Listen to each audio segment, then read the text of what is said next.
Já imaginou se o Brasil entrasse em guerra hoje? O que aconteceria? Com certeza, nenhuma coisa boa.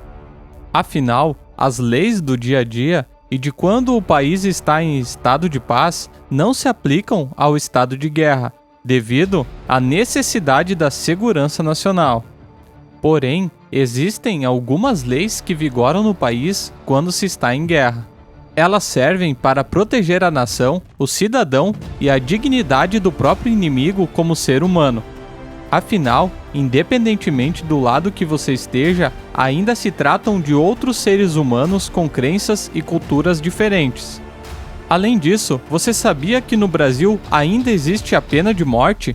Também, que caso você seja convocado é obrigado a ir para a guerra?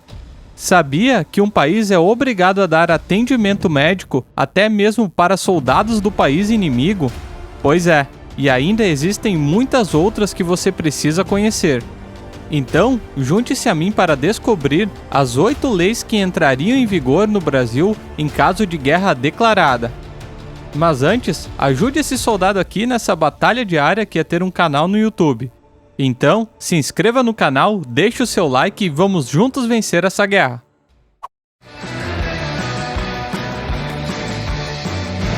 Existem leis de guerra que foram criadas para serem seguidas e, assim, garantirem uma vida plena de direitos para os cidadãos, independentemente de sua escolha religiosa, de sua etnia e cultura. Infelizmente, essas leis dificilmente são seguidas. Em 1949, aconteceu a Convenção de Genebra. Na verdade, é uma série de convenções. As Convenções de Genebra definiram as normas para as leis internacionais relativas ao direito humanitário internacional. Esses tratados definem os direitos e os deveres de pessoas, combatentes ou não, em tempo de guerra. Tais tratados são inéditos, consistindo na base dos direitos humanitários internacionais. O Brasil foi um dos 190 países a aderirem a esse tratado, que visa amenizar os horrores dos campos de batalha e garantir a proteção das equipes médicas que vão em socorro dos feridos. Porém, as leis que vigoram em um país em estado de guerra vão muito além disso e, inclusive, podem mudar de acordo com a situação, conforme veremos a seguir. Número 8. Obrigado a ir para a guerra. Se você serviu o exército, se foi dispensado, se gosta ou não da ideia de atirar, se concorda ou não com a guerra, pouco importa. Se for chamado para o combate, você praticamente não tem como escapar disso e é obrigado a ir. Caso você não se apresente para o exército quando for convocado, pode ser punido pela lei militar. Porém, de acordo com a lei brasileira, você não pode servir às Forças Armadas caso tenha seus direitos políticos cassados ou tenha cometido crime passível de exclusão ou expulsão pelos códigos e regimentos militares. Em tempo de guerra, no entanto, há previsão de que o governo brasileiro pode fixar outras condições para o aproveitamento daqueles que se enquadram nas condições citadas acima. Número 7. Direito dos mortos em batalha. É comum durante as guerras que seja dada uma espécie de trégua momentânea no campo de batalha, para que os mortos possam ter seus corpos recolhidos e enterrados com dignidade. Esta medida tem, entre outras intenções, o objetivo de identificar os mortos em serviço para que as famílias possam ser informadas. Essa regra curiosa, na verdade, é bastante antiga e existe desde os tempos nórdicos, das guerras medievais e das cruzadas. Então, seguindo esse mesmo preceito nas guerras modernas, todos os mortos durante as batalhas devem ser removidos, examinados, identificados e enterrados de forma apropriada e digna, de acordo com suas tradições. Assim, os conflitos bélicos podem ser interrompidos para que os mortos sejam recuperados e recebam o mesmo tratamento que receberiam caso não estivessem na guerra. Número 6. Livre para deixar o país. Nos tratados internacionais que versam sobre as leis a serem seguidas durante a guerra, está a proibição de violentar de qualquer forma os civis que não estiverem envolvidos com o conflito bélico. Infelizmente, não são poucos os casos em que soldados engajados em missões em solo inimigo violentam, inclusive sexualmente, pessoas alheias à guerra. Os cidadãos também têm o direito de partir do país e devem ser respeitados. Caso essa passagem seja recusada pelo país inimigo, ele deve justificar o motivo. Também, um civil tem o direito de apelar contra essa recusa no Conselho de Guerra, ou seja, um tribunal militar. Número 5. Tratamento médico para todos. Ainda segundo as Convenções de Genebra, caso um soldado inimigo precise de atendimento médico urgente e não o consiga em sua própria base, é obrigação do país rival oferecer o atendimento.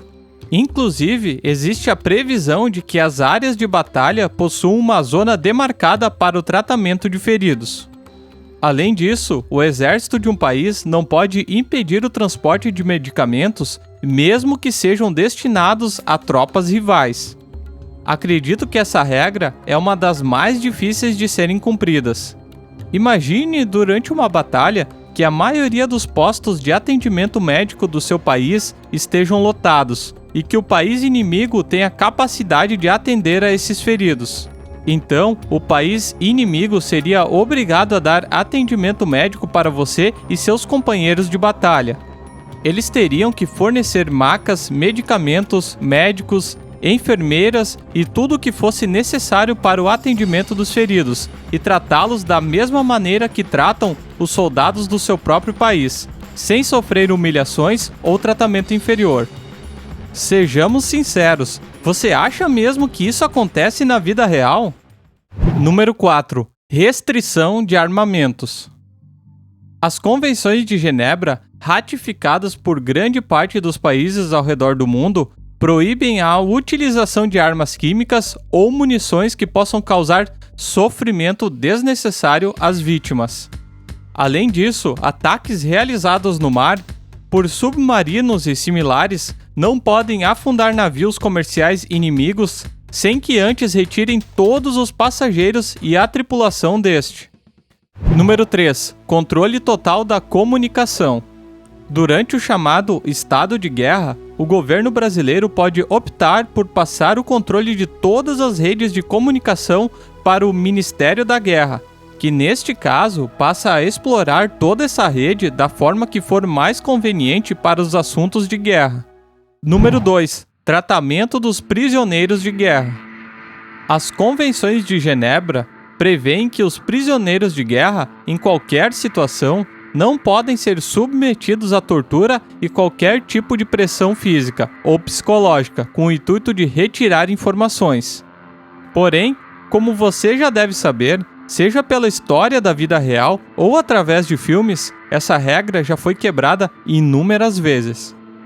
O país que aprisiona o combatente inimigo também precisa oferecer a ele condições sanitárias de higiene e alimentação, bem como respeito à religião.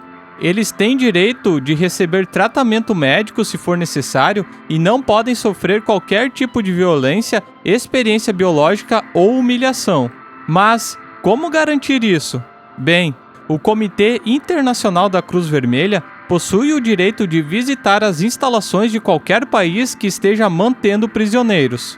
Prisioneiros de guerra recebem tratamento diferenciado de acordo com sua patente militar. Para isso, eles devem dizer seu nome e patente. Logo, um oficial não fará os mesmos trabalhos, nem será tratado da mesma forma que um recruta.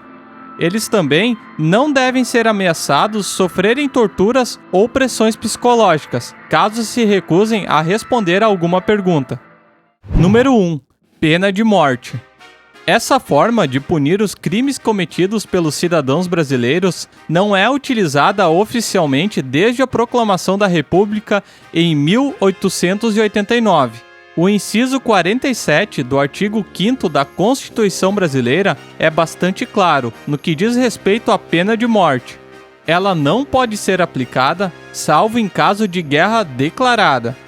No caso de guerra, o Código Penal Militar de 1969 prevê execuções por fuzilamento como pena por crimes como traição, covardia, rebeldia, desobediência contra a hierarquia militar, deserção e abandono de posto. O genocídio, roubo e extorsão em zona militar também são crimes passíveis da aplicação desta pena. Conhece outra lei que entraria em vigor em caso de guerra? Comenta aqui embaixo. Também já se inscreve no canal se você ainda não é inscrito, ativa as notificações e eu aguardo vocês no próximo vídeo. Valeu!